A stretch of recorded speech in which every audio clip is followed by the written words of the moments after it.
नमस्कार, ग्लोबल अड्डा आप देख रहे हैं और मैं हूं आपके साथ पुनीत मिश्रा। ईरान की खबर क्या है? मीटिंग हो गई, मीटिंग में तनातनी की खबरें निकलकर सामने आई और उस बीच ये खबर अमेरिका की तरफ से आ गई कि नहीं, हम अगले दौर की बैठक भी करेंगे और मीटिंग में सब कुछ ठीक ठाक रहा है, बातचीत अच्छी हुई है। लेकिन इस बीच कुछ बड़ी खबरें निकलकर सामने आ रही हैं।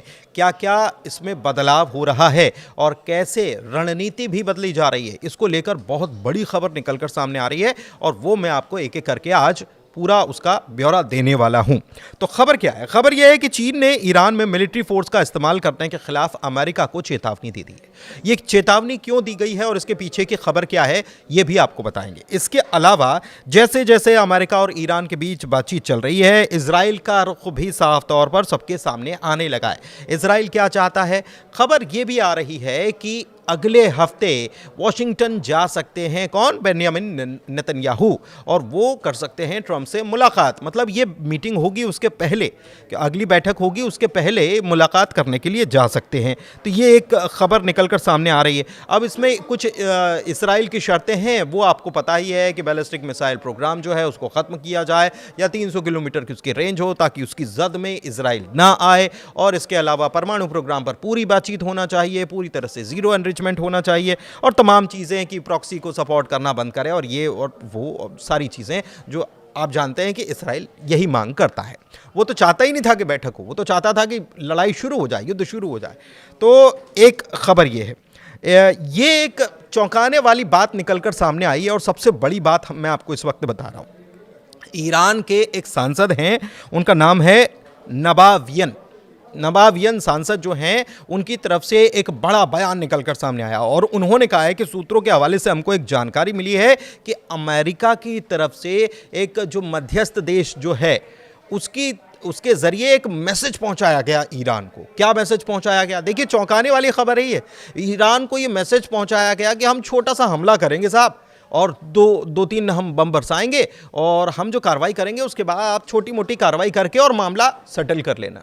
ये हाँ, चौंकाने वाली खबर ये कि मामला सेटल कर लेना, ये दावा किया गया है ईरान के सांसद के द्वारा। लेकिन ईरान के सांसद ने कहा है कि हमने साफ तौर पर यह मैसेज कर दिया है कि अगर आप हमारे ऊपर किसी भी प्रकार की कोई सैन्य कार्रवाई करते हैं तो फिर हमारा जो जवाब होगा वो बहुत भारी होगा। 3-4 हज़ार आदमियों का नुकसान हो जाए तो फिर हमको मत कहना। ये ईरानी सांसद की तरफ से जवाब दिया गया है। अच्छा, तो उन्होंने कहा क्या कि अगर तुम ज़रा भी हरकत करोगे तो हम तुम्हें ज़रूर 3-4 हज़ार लोगों का नुकसान पहुंचाएंगे। ये एक खबर सामने आई है। ईरान के विदेश मंत्री ने एक इंटरव्यू दिया। अब्बास अराक्ची हैं कतर के दोहा में। अब्बास अराक्ची ने इंटरव्यू दिया। इंटरव्यू में क्या कहा? उन्होंने कहा कि अगर हमारे ऊपर, एक तरफ तो बातचीत करके वो निकले, कतर के दोहा पहुंचे और वहां पर जब जो इंटरव्यू हुआ उसमें उन्होंने साफ तौर पर कह दिया कि अगर हमारे ऊपर हमला होगा तो फिर हम अमेरिकी ठिकानों को निशाना बनाएंगे। अमेरिका तक तो हम हमला नहीं कर सकते, लेकिन अमेरिकी ठिकानों को निशाना ज़रूर बनाएंगे और जितने भी आपके सैन्य बेस हैं वो सब हमारी जद में हैं। तो उन्होंने एक बार फिर से वार्निंग दे डाली है कि ये भूलना नहीं कि ईरान की ताकत क्या है और ईरान क्या कर सकता है। इस बीच और भी खबरें निकलकर सामने आ रही है। एक खबर ये है कि अमेरिका और ईरान की जो बातचीत हुई है, इसके बाद 2 अमेरिकी C-5M सुपर गैलेक्सी जो बड़े प्लेन्स कहलाते हैं, वो जो हैं वो अचानक से रीलोकेट कर दिए गए। कहाँ से कहाँ रीलोकेट हुए हैं? उनको वापस यूरोप भेजा जा रहा है। अब यूरोप भेजा जा रहा है तो इसको ऐसा आप मान सकते हो, एक नज़र में ये लग सकता है कि बातचीत कुछ पॉजिटिव रही है और इसलिए थोड़ी थोड़ी जो पोजीशनिंग है वो उसको बदला जा रहा है और ये एक मैसेज है कि अब उतनी तनातनी नहीं है। लेकिन क्या वाकई में यही खबर है कि अंदर कुछ और खेल चल रहा है? ये मैं आपको खबर में बताने वाला हूँ। खबर ये है कि बीते 24 घंटे में अमेरिका ने आर्मेनिया और तुर्कमेनिस्तान, ये बॉर्डर से लगते हैं ईरान की, तो आर्मेनिया और तुर्कमेनिस्तान के साथ ईरान की सीमाओं के पास सेना भेजनी शुरू कर दी है और पूरे मिडिल ईस्ट में लगभग 20 अमेरिकी बेस पर थर्ड और पैट्रियट सिस्टम लगाए जा रहे हैं। अब ये थार्ड और पैट्रियट सिस्टम मेरे ख्याल से जो युद्ध की खबरों को लगातार देख रहे हैं उनको बताने की ज़रूरत नहीं है। जो नए लोग हैं उनको हम बता देते हैं, दरअसल ये एयर डिफेंस सिस्टम है, यानी कि कोई हमला अगर होता है तो उससे कैसे बचाव किया जा सके, इसलिए अमेरिकी ये सिस्टम है थार्ड और पैट्रियट। तो ये एयर डिफेंस सिस्टम जो है ये तैनात कर दी गए 20 अमेरिकी बेसिस पर। उससे बड़ी खबर यह है कि बीते 24 घंटे में अमेरिका ने आर्मेनिया और तुर्कमेनिस्तान के साथ ईरान की बॉर्डर्स पर सेना भेजनी शुरू कर दी है। अब ये सेना भेजने का काम क्या है और इसके पीछे प्लान क्या है, इसको समझिए। दरअसल अमेरिका चाहता है कि वैसा ही कर दिया जाए जैसा कि वेनेजुएला के साथ उसने किया, यानी कि वेनेजुएला में जिस तरीके से अमेरिका ने कार्रवाई की वैसी ही कार्रवाई ईरान में कर ली जाए। क्या आसान है? क्या ये कोई गुड्डे गुड़िया का खेल है जो आप कर लोगे, ऐसे तैनाती कर लोगे? ईरान ने ये बता दिया है कि आप क्या करने वाले हो। मतलब आप समझिए कि ईरान की तैयारी कितनी है। ईरान ने ये बता दिया है और ईरान ने पुष्टि कर दी है कि अमेरिका ने डेल्टा फोर्स की एक स्पेशल यूनिट को, डेल्टा फोर्स की स्पेशल यूनिट, डेल्टा फोर्स वही फोर्स जिसने वेनेजुएला में वो ऑपरेशन जो है अंजाम दिया था, तो उसकी ही स्पेशल यूनिट को तुर्कमेनिस्तान में ईरानी सीमा के पास ट्रांसफर कर दिया है ताकि ईरान के साथ सीधे मिलिट्री टकराव ना हो और उसके बाद वेनेजुएला की तरह ही ईरान के नेतृत्व के खिलाफ, ईरानी रिजीम के खिलाफ, सुप्रीम लीडर आयतुल्लाह खामनेई साहब के खिलाफ कोई ऑपरेशन छेड़ा जा सके और रातों रात कुछ हो जाए, ऐसा कहा जा रहा है। मतलब ये सेकेंडरी प्लानिंग भी अमेरिका तैयारी कर रहा है, लेकिन इसकी खबर पूरी तरह से ईरान को है और ईरान एक एक अमेरिका के मुंह पर नजर रख रहा है, क्योंकि 12 दिनों का जो युद्ध हुआ था उसमें ईरान इस बात को भूला नहीं है कि किस तरीके से अमेरिका एक तरफ बातचीत करा था और दूसरी तरफ B-2 बॉम्बर्स भेज दिए गए थे और उसके बाद अटैक किए गए थे। हालांकि जवाब दिया गया, लेकिन अब कुछ भी बड़ा हो उससे पहले ही जवाब देने की तैयारी ईरान की तरफ से पूरी कर ली गई है। इसके बारे में एक खबर और निकलकर सामने आ रही है और वो वीडियो जो है वो अमेरिकी थिंक टैंक जो है उनको भी चौंका रहा है। वो घबराहट में है, ये समझ लीजिए। क्यों घबराहट में है? क्योंकि अमेरिका को जो वीडियो अमेरिकियों ने देखा है, अमेरिकी जानकारों ने देखा है, उसमें नजर आ रहा, और ये ईरान की तरफ से जारी किया गया, इसमें नजर आ रहा है कि समंदर के अंदर से अचानक से एक मिसाइल निकलती है और इतनी तेजी से निकलती है कि उसके बारे में किसी को कोई खबर नहीं। समंदर का पानी ठहरा हुआ, अचानक से उस पानी के भीतर से अगर मिसाइल निकल जाए तो जाहिर सी बात है कि हर कोई चौंक जाएगा। तो ये ईरान ने करके दिखाया है और ऐसा कदम है जिसके बारे में दुश्मन ने कभी सोचा भी नहीं। तो लंबे समय से ये अटकलें लगाई जा रही थी, लेकिन अब पुष्टि हो गई है और यह भी बताया जा रहा है कि पेंटागन जो है अब इस नए और खतरनाक पहलू का आकलन कर रहा है कि कितना नुकसान हो सकता है। ये बड़ा भारी नुकसान कहीं ना कर दे, तो इसको लेकर भी अमेरिका सोच रहा है, विचार कर रहा है कि ये क्या चीज़ है, इसका तोड़ कैसे निकाला जाए। लेकिन चौंक गया है। तो एक पोजीशनिंग ईरान की तरफ से, केवल पोजीशनिंग नहीं बल्कि वो जो टेस्टिंग है या स्टेट ऑफ होर्मुज़ में जो तैनाती है या रेड सी में जो तैनाती है, उसको पूरी तरीके से, जिसको कहते हैं हम, किलेबंदी कर देना, और किलेबंदी के साथ साथ अपनी ताकत का मुजाहिरा भी करना, दिखाना कि हमारे पास ये ताकत है। तो आप हमें हल्के में मत लीजिए। अगर बातचीत कर रहे हैं तो बातचीत की मेज़ पर ही बैठे रहिए, पीठ पीछे कुछ और करने की कोशिश मत कीजिए। ईरान की तरफ से ये प्रॉपर मैसेज दिया जा रहा है। अच्छा, इसके अलावा एक खबर यह भी है कि साल 2018 में, देखिए ईरान को अभी किस तरीके के हालात का सामना करना पड़ा ये सबको मालूम है, और वहाँ की मुद्रा जो है, रियाल जो है, वो 14 लाख पर डॉलर से भी नीचे जा चुकी है। मतलब और ज़्यादा ऊपर हो गया है डॉलर का मूल्य, वहाँ पर $1 की कीमत। इस बीच कौन साथ दे रहा था?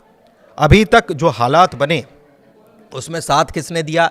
ये साथ दिया रूस ने ईरान का। और ये खबर जो है यूके टेलीग्राफ से निकलकर सामने आई है कि ईरान का साथ उस वक्त रूस ने दिया। साल 2018 की बात है जब ये खबर आई कि गुप्त रूप से ईरान को करीब $2.5 बिलियन भेजे गए और ये कोई बैंकिंग सिस्टम से ट्रांजैक्शन नहीं हुआ था, बल्कि ये ट्रांजैक्शन हुआ था कैश में, नगद में, कि हम आपको पैसे देते हैं। क्योंकि जिस तरीके से रिजीम को चेंज करने की पहले से कोशिश और जो प्रतिबंध लगे हुए थे JCPOA के तहत, तो उसमें ईरान को उस वक्त मदद की दरकार थी। और ये मदद किसने भेजी? रूस ने भेजी, ताकि ईरान में रिजीम चेंज करने की जितनी भी साजिशें चल रही हैं उसको नाकाम किया जा सके। इसके अलावा नेतन्याहू जा रहे हैं, मैंने आपको बताया कि वॉशिंगटन जा सकते हैं और वहाँ पर वो मुलाकात करेंगे ट्रंप से। वही मुद्दे हैं कि साहब ये इतनी, इससे ज़्यादा कि मिसाइलें ना बना पाएँ, इनके ऊपर प्रतिबंध लगा दो। ईरान ने कहा कि हम बात ही नहीं करेंगे। ईरान ने कहा कि हमारी सुरक्षा हमारे हाथ में है और हमको ये तय करना है कि हमारी रेंज कितनी होगी, ये आप थोड़ी तय करोगे। तो इसके ऊपर तो बात होगी नहीं। परमाणु कार्यक्रम की बात है, उसके ऊपर बात होगी। और हम इस बात पर बात करना चाहते हैं कि हम एक मुल्क हैं और हमारे पास ये अधिकार है कि हम भी अपने मुल्क की सुरक्षा के लिए, अपने हितों के लिए, अपनी ज़रूरतों के लिए न्यूक्लियर एनरिचमेंट करते रहें। तो ये हमारा अधिकार है, तो इसको आपको मानना होगा। ये ईरान की तरफ से ये मैसेज दिया जा रहा है, जबकि ये कह रहे हैं कि ज़ीरो एनरिचमेंट हो। हालांकि इस पर जो भी बात बने, जो भी बात हो रही है, उस पर ईरान बात करने के लिए तैयार है कि आइए ठीक है, बैठते हैं, बात करते हैं। लेकिन अगर आप ये सोचें कि हम प्रॉक्सीज़ को समर्थन देने की बात आप करते हैं कि हम प्रॉक्सीज़ को समर्थन, भाई प्रॉक्सीज़ अपना काम करते हैं। और प्रॉक्सीज़ क्या है? उनका ये कहना है कि यमन में बैठे हूथी जो हैं, या हिजबुल्ला जो है, या हमास जो है, वो वहाँ के लोग हैं और वहाँ से वो अपनी चीज़ें संचालित कर रहे हैं। लेकिन हाँ, एक बात अब्बास अरागची ने ज़रूर साफ कर दी है कि हम हमास को अपना सपोर्ट देना कतई बंद नहीं करने वाले। क्यों नहीं करने वाले? क्योंकि जिस तरीके से फिलिस्तीन में जो हालात बन रहे हैं, अभी भी लगातार इजराइल उकसावे की कार्रवाई कर रहा है, लगातार वहाँ पर अटैक किए जा रहे हैं, ताकि इस तरफ यानी कि ईरान की तरफ कोई ना कोई ऐसी घटना घट जाए, ऐसी कोई गुस्से की आग उबल पड़े और उसके बाद ईरान कोई कदम उठाए और उसका फ़ायदा इजराइल ले पाए और अमेरिका पर दबाव बना पाए कि देखिए इन्होंने शुरुआत कर दी और अब हम मिलकर इनके ऊपर हमला करते हैं। लेकिन ईरान की तरफ से साफ कह दिया गया है कि हम पहले हमला नहीं करेंगे, हम पहले हमला नहीं करेंगे। और अमेरिका भी इसी बात को लेकर परेशान है, चिंतित है कि आखिर क्या किया जाए, कि ईरान को काबू में कैसे कर लिया जाए। अगर आप मिडिल ईस्ट में देखेंगे तो एक अकेला मुल्क है ईरान, जो अमेरिका की आंखों में आंखें डालकर बात कर रहा है और अपनी शर्तों पर बात कर रहा है। उसके ऊपर तमाम प्रतिबंध लगाए गए। लेकिन पूरे मिडिल ईस्ट में अगर आप देखेंगे, बाकी मुल्क जो हैं वो अमेरिका से कहीं ना कहीं गले मिलते हैं, उनकी बातों को मानते हैं, उनके सैन्य अड्डे वहाँ पर हैं, अमेरिका के इशारों पर चलते हैं। लेकिन ईरान ने साफ कह दिया है कि हमारा मुल्क है और हम ही डिसाइड करेंगे, हम ही तय करेंगे कि हमको अपना देश कैसे चलाना। अच्छा, इस बीच ये खबर है कि अमेरिकी राष्ट्रपति डोनाल्ड ट्रंप इसी महीने वॉशिंगटन में नए शांति बोर्ड की पहली बैठक करने वाले हैं। नया शांति बोर्ड क्या, जिसकी हम बात कर रहे थे, गाज़ा का रीस्ट्रक्चरिंग, यानी कि फिर से गाज़ा को बनाना और उसके लिए पैसा जुटाना। लेकिन इस बैठक में कई सारे नेता शामिल नहीं होने जा रहे हैं, ऐसी खबर निकलकर सामने आ रही। तो ये अमेरिका के लिए और चिंता की खबर है, क्योंकि इसी महीने शांति बोर्ड की जो बैठक बुलाई जा रही है कि कहा कि हम वहाँ पर गाज़ा को फिर से रीस्ट्रक्चरिंग करेंगे, वहाँ पर फिर से गाज़ा को बनाएंगे, बसाएंगे, तमाम बातें, बड़ी बड़ी बातें और दावे जो हैं। इस बीच अगर